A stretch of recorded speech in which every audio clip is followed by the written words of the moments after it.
মালয়েশিয়াতে এসে যদি আপনারা সমুদ্র সৈকতের ফিল নিতে চান বা পরিবার পরিজন নিয়ে কোনো এক শহরের নিরিবিলি সমুদ্র বিচে সময় কাটাতে চান, তাহলে লাঙ্কাউই দ্বীপ হতে পারে আপনার জন্য বেস্ট একটা অপশন।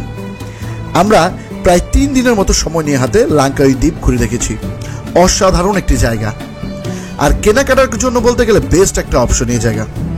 যাই হোক, 3 দিন ঘোরাঘুরি শেষ করে আজ আমরা মালয়েশিয়ার লাঙ্কাউই থেকে এখন রওনা দিচ্ছি মালয়েশিয়ার কুয়ালালামপুরের উদ্দেশ্যে। আমাদের ফ্লাইট সকাল 10:30 আর আমরা সকাল 8টা বাজেই হোটেল চেক আউট করে এয়ারপোর্টের উদ্দেশ্যে রওনা দিলাম। হোটেল থেকে এয়ারপোর্ট যেতে সময় লাগবে মাত্র 30 মিনিটের মতো। 30 মিনিটের এই পুরো যাত্রাটাই সমুদ্র পাশ ঘেরে, এক পাশে সমুদ্র, এক পাশে রাস্তা, আর অপর পাশে উঁচু উঁচু সব পাহাড়। সব মিলিয়ে এই জার্নিটা খুবই রোমাঞ্চকর। যাই হোক, কথা বলতে বলতে আমরা চলে এসেছি মালয়েশিয়ার লাঙ্কাউই এয়ারপোর্টে। এয়ারপোর্টে প্রবেশ করার জন্য আপনাকে কোনো টিকিট কপি দেখাতে হবে না, জাস্ট আমরা ঢুকে ডাইরেক্ট চলে গেলাম বোর্ডিং পয়েন্টে। চেক ইন চলতেছে আমাদের, হ্যাঁ, ফাইনাল কল। সো এয়ারপোর্টে চলে এসেছি। লাঙ্কাউই এয়ারপোর্টটা একদমই ছোট, একদম বলতে গেলে এয়ারপোর্টে ঢুকলেই একদম ডাইরেক্ট ইমিগ্রেশন, তারপর হচ্ছে গিয়ে বের হলে শর্টকাট। এই দেখেন এতটুকু জায়গার মধ্যে এভরিথিং, সব কিছু। অনেক বড় যে বেশি এরকম না, কিন্তু এর মধ্যে আপনাদের সব কিছু ওই মাথা থেকে শুরু, এই মাথায় শেষ, দেখাই যায়। বাটিক এয়ারে আমরা বোর্ডিং পাস পেয়ে গেলাম।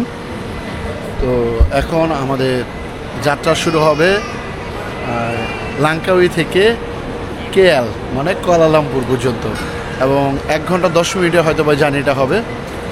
দেখা যাক এবং জার্নিটা কীরকম উপভোগ করি, এবং সমুদ্র উপর দিয়ে যাবে কিছুটা সময়, সেটাও আপনাদের দেখাবো দৃশ্য। কেয়ারে করে এখন যাবো, এই হচ্ছে আমাদের ক্যাব। আমাদের এবারের যাত্রা বাটিক এয়ারে। লাঙ্কাউই থেকে মালয়েশিয়া কুয়ালালামপুরের এয়ার টিকিট কিন্তু আমরা 20 দিন আগে থেকে কিন্তু বুকিং করে রেখেছিলাম, আর টিকিট খরচ পড়েছিল প্রায় 3,500 টাকার মতো।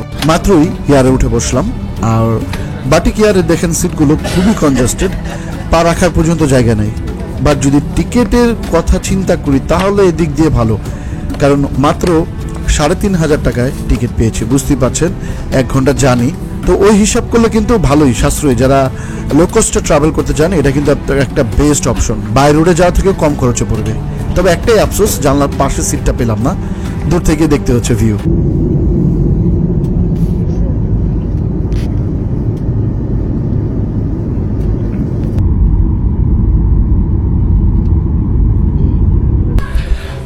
সো ভিউয়ার্স, আমরা চলে এসেছি কুয়ালালামপুরে।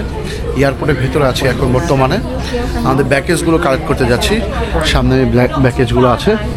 এরা হচ্ছে আমরা ডোমেস্টিক ফ্লাইট নিয়ে এসেছি লাঙ্কাউই থেকে কুয়ালালামপুর। তো আমাদের 1 ঘন্টা 10 মিনিট ফ্লাইটের কথা ছিল। ফ্লাইট বাতিক এয়ার লেটে এসেছে, কিন্তু পুষায় দিচ্ছে একদিক দিয়ে। সেটা হচ্ছে কি 55 মিনিটে আমাদের নামিয়ে দিয়েছে, খুবই ফাস্ট। তো যাই হোক, আবারও আমরা এখন বর্তমানে এয়ারপোর্টে আমাদের ব্যাগেজগুলো কালেক্ট করতে যাচ্ছি। এরপর এখান থেকে বের হয়ে আমরা ডাইরেক্ট চলে যাব হোটেলে।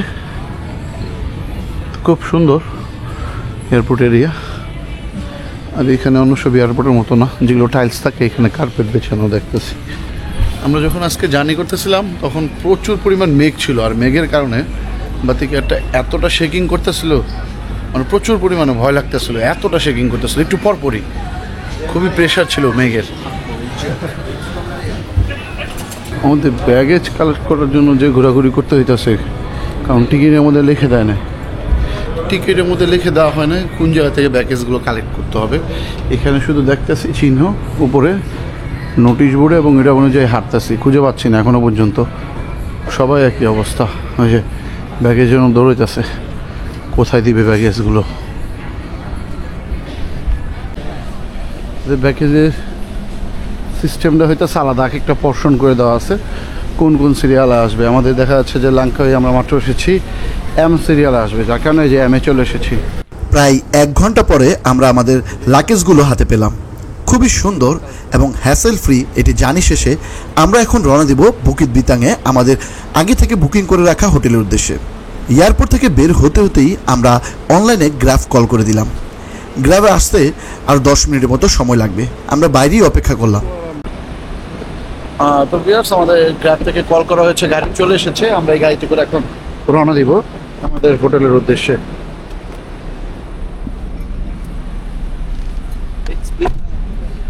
Stay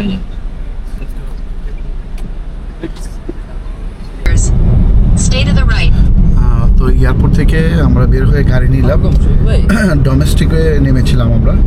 তো এখান নিচ থেকে নিচ ফ্লোর থেকে ট্যাক্সি স্ট্যান্ড থেকে গ্র্যাবে কল করে আমরা গাড়ি নিলাম। Stay তো to the right. এখন যাচ্ছি আমাদের হোটেলের দিকে। প্রায় Continue straight for 11 minutes to Shah Alam. 58 kilometre দূর এবং প্রায় 1 ঘন্টার মতো সময় লাগবে। আমাদের ভ্যাকেশন তো লাঙ্কাউইতে ছিল ভাই। পুরো এই ট্যুরে এক জায়গায় ঠান্ডা, এক জায়গায় প্রচুর পরিমাণ তাপমাত্রা, গরম, এগুলো পাইলাম। তো ওয়েদারটা এরকম ছিল, কোনোদিনও বৃষ্টি হওয়ার সম্ভাবনা ছিল না। বাট কুয়ালালামপুরে নামার পর, মালয়েশিয়াতে ল্যান্ড করার পর যখন গাড়ি নিয়ে সামনের দিকে এগোতে শুরু করলাম, এই দেখেন বৃষ্টি শুরু হয়ে গেছে। এবং এটা এখানকার দৈনিক ঘটনা। ড্রাইভারকে জিজ্ঞেস করলাম, মানে প্রতিদিনই এরকম হুটহাট বৃষ্টি নামে। একটু আগে রাস্তাতে আসছিলাম, 2-3 মিনিট গাড়ি চললো, কোনো বৃষ্টি নেই। এরপর থেকে আবার বৃষ্টি শুরু।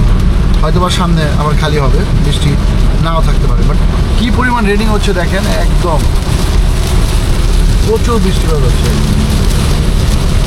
যাক, বৃষ্টিটা পাইছি, ভালো লাগতেছে। ওয়েদারও মেঘলা।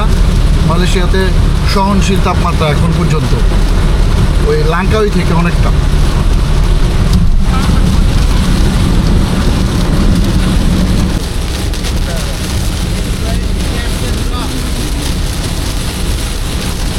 Regular raining, regular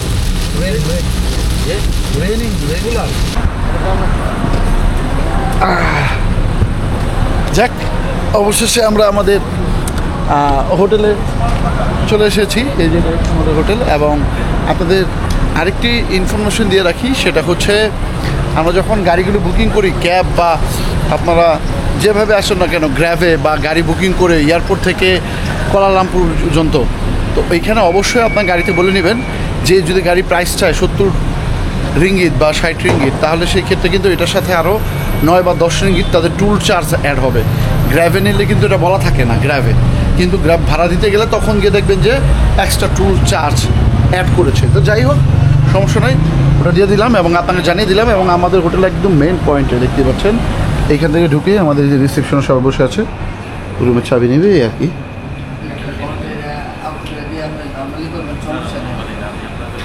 এই যে হোটেল।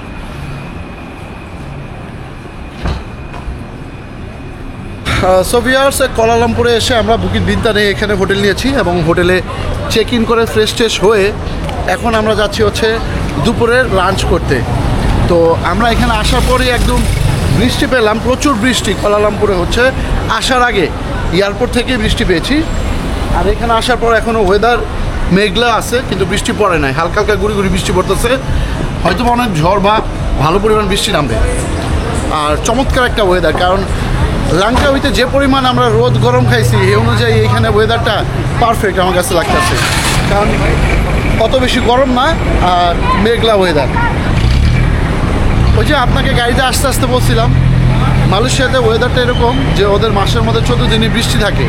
শীত বলতে কোনো কিছু নাই, নর্মাল ওয়েদার থাকে। এর মধ্যেই 14 দিনে, মানে মাসের মধ্যে 30 দিনে 14 দিন বৃষ্টি গুড়ি পড়ে। তো লাগাতার বলে 7 দিন ধরে, ওনারা বললো 7 দিন ধরে কোনো বৃষ্টি হচ্ছিল না। আমরা যেদিন আসলাম আজকে বৃষ্টি নামছে।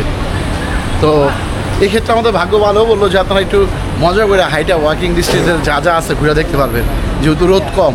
তো আমরা বের হয়েছি একটু সামনের দিকে, বাঙালি একটা খাবার হোটেল আছে, তো ওইখানে খেতে যাব।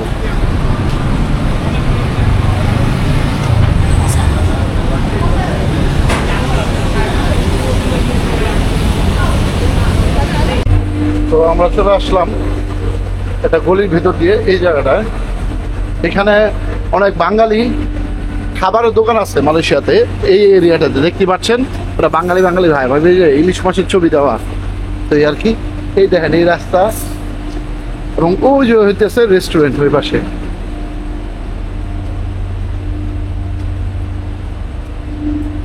বৃষ্টি কিন্তু ভালো পরিমাণ পড়া শুরু হয়ে গেছে অলরেডি, এবং এটাই চাচ্ছিলাম। তবে যদি প্রতিদিন এরকম বৃষ্টি পড়ে তাহলে একদম ঘোরাঘুরি 12টা বেজে যাবে। এই যে আমরা হাঁটতে হাঁটতে এই রাস্তাটা পিছন দিকে চলে আসলাম। এটা হচ্ছে হোটেল ইজুম। এই দেখেন সব বাংলা খাবারের দোকান। এবং বিল্ডিংয়ের কালারটা দেখছেন কত সুন্দর। এই যেটা এইদিকে এই বিল্ডিংটা অনেক আগে দেখা যাচ্ছে, তারপরেও ওইগুলোর মধ্যে হোস্টেল টাইপের, ওইখানে দেখেন ফরেনার বসে আছে। আর এদিক দিয়ে হচ্ছে রাস্তা যাওয়ার। আমরা এখানে আসার পর একজন ভাইয়ের সাথে দেখা হলো, মানে আমাদের গেস্টেরই একজন ভাইয়ের সাথে আগে থেকে কন্ট্যাক্ট করে এসেছিলাম, সে এখানে থাকে এবং আমরা হোটেলে চেক ইন করার পর সে আসলো আমাদের নিয়ে, এবারকে বের হচ্ছে যে এখানে স্পেশাল বাংলা খাবার পাওয়া যায়। আপনাদের আজকে প্রথম দিন আপনার কুয়ালালামপুরে আপনাকে একটা বাংলা স্পেশাল খাবার খাওয়াবো, তো এই উদ্দেশ্যে যাচ্ছি এখন মোটামুটি হাঁটতে হাঁটতে তাদের সাথে। এই যে চলে এসেছি দোকানটাতে, মুসলিম খাবারের দোকান, এটার নাম হচ্ছে পিঠাঘর। এখানে উপলার একটা রেস্টুরেন্ট, সবাই বলে পিঠাঘরে। এখন আমরা ঢুকতেছি, ঢুকতে একটা খাবারের স্মেল এসেছে, খুব পিওর একটা খাবার। ওরে বাবা, অনেকদিন পরে খাবার দেশে বসে মনে হইতেছে, খাবার দেখে মনে হইতেছে দেখেন কি আইটেম, একদম পুরো মনে হইতেছে অনেকদিন পর দেশে এসে বসে দেশের খাবার খাবো। ওই দেখেন এমন দেওয়া আছে কালাবোনা, এটা গরুর কালাবোনা 10 আরে 12, এটা হাঁস, ডাক হাঁস, চিকেন, নিহারি। ওয়াও, অনেকদিন পর দেশে আইসি মনে হইতেছে। মাছ মুছ দেখা কত বড় মাছ, এটা কি মাছ ভাই? রুই মাছ দিচ্ছে। আচ্ছা, সবজি আছে, আইল মাছ। হ্যাঁ, ওর বড় আইল মাছ। এটা প্রাইসটা তো দেওয়া নাই।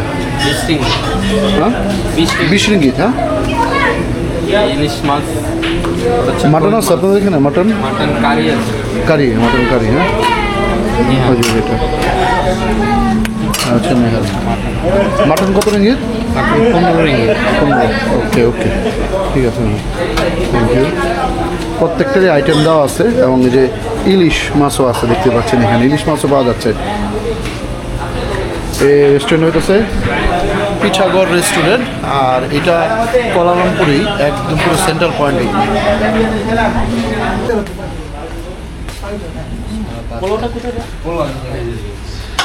ভাত হইব।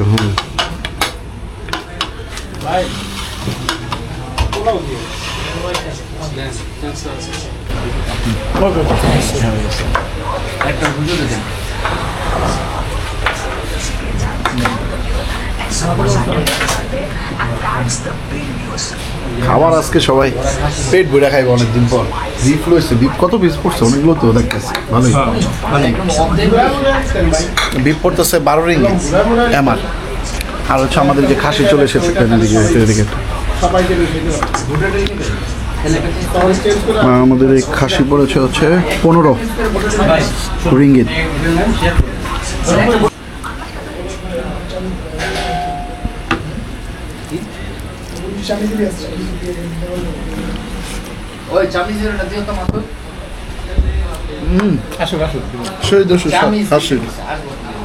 পারফেক্ট, খুবই চমৎকার। একদম প্লেট সাফা করে লাগছে, ওই যে একদম বাঙ্গালি স্টাইলে খাইতেছে, সুন্দর বললে শান্তি একবারে অনেকদিন পর।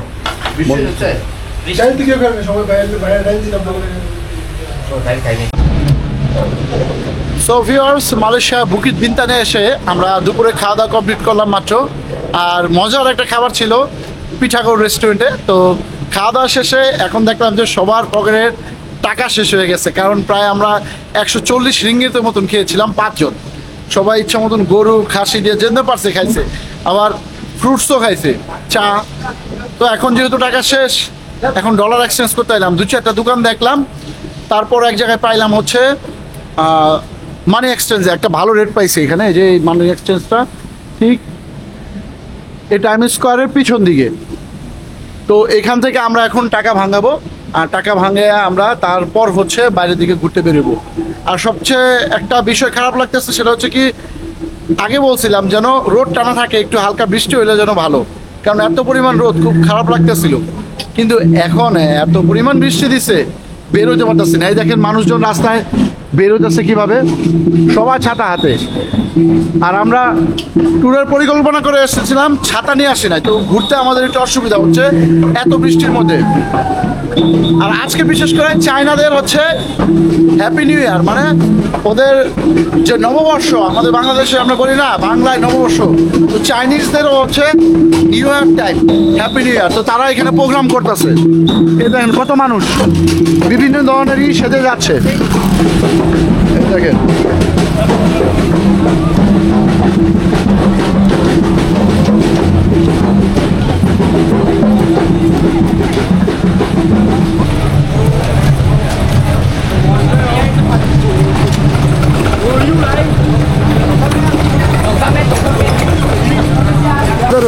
এই কারণে এখানে প্রোগ্রাম হয়ে যাচ্ছে, এবং বৃষ্টি নামার কারণে এখন সবাই আশ্রয় নিতেছে হোটেলের নিচে।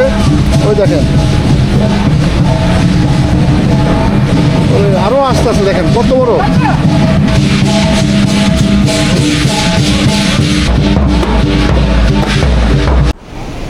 আমাদের হোটেলের পাশে থাকাই এই একটা বড় শপিং মল। তো রাতের বেলা এখন এখানে চলে আসলাম, যেহেতু হাতে কোনো কাজ নেই আজকে কোনো মতো অ্যাক্টিভিটিস করার মতো। তো আজকে এই শপিং মলটা ঘুরে দেখব। এখানে আশেপাশে অনেকগুলো মোবাইলের দোকান আছে, কম্পিউটার ল্যাপটপের দোকান, তো ওইগুলো ঘুরে দেখবো। এবং ইলেকট্রিক জিনিসপত্র আছে, এখানে আসলে পাবেন। এটা বুকিত বিতানি পড়েছে একদম ফ্রন্টে, এবং দেখেন ঢুকতে না ঢুকতে আমরা এদিকে কম্পিউটার সব দেখলাম, এইচপি, এদিকে ভিভো সব মোবাইল টোবাইল, আর ওদিকে অনেক ধরনের ক্যামেরা, ঘড়ি, গ্যাজেট সব কিছু। তো এই পাশ থেকে আমরা শুরু করি।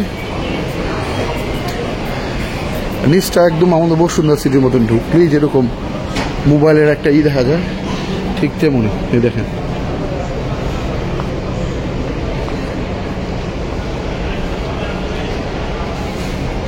বাইরে বৃষ্টি পড়তেছে, অনেকে আছে এমনি ঘুরে দেখতেছে। আমরা বাইরে ঘুরতে পারতেছি না কারণ এত পরিমাণ বৃষ্টি, যার কারণে আমরা এদিকে আশেপাশে ঘুরে এখন মোবাইল টোবাইল অ্যাক্সেসরিজ সেগুলো আছে যা আছে এতগুলো আপনাকে দেখে।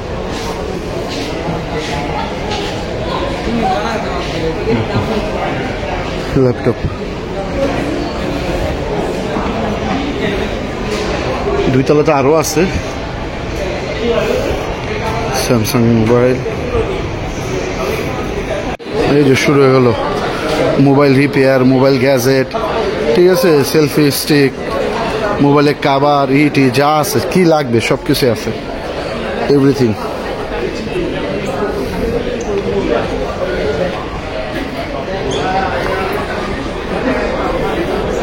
এই দেখেন কত ধরনের সেলফি স্টিক, ভাই রে ভাই, মাইক, বক্স,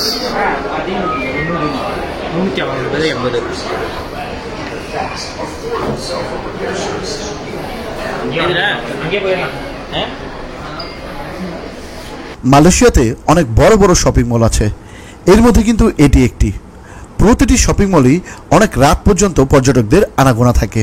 যদি মনে করেন বাসায় ফ্যামিলির জন্য কেনাকাটা করে নিয়ে যাবেন, তাহলে এই সকল শপিং মল থেকে আপনারা ডিসকাউন্টে কিন্তু কিনতে পারবেন। তবে হ্যাঁ, যদি আপনাদের ভ্রমণ তালিকায় মালয়েশিয়ার লাংকাউই থেকে থাকে, তাহলে আপনারা অবশ্যই লাংকাউইতেই শপিংয়ের কাজ সেরে ফেলবেন। কারণ লাংকাউইতে প্রতিটা জিনিসের দামই কম, কারণ লাংকাউইতে কোনো প্রোডাক্টের সাথে ভ্যাট যুক্ত থাকে না। মানে আপনি কোনো কিছু ক্রয় করলে সরকারকে আপনার ট্যাক্স বা ভ্যাট দিতে হবে না, ট্যাক্স ফ্রি এরিয়া বলতে গেলে।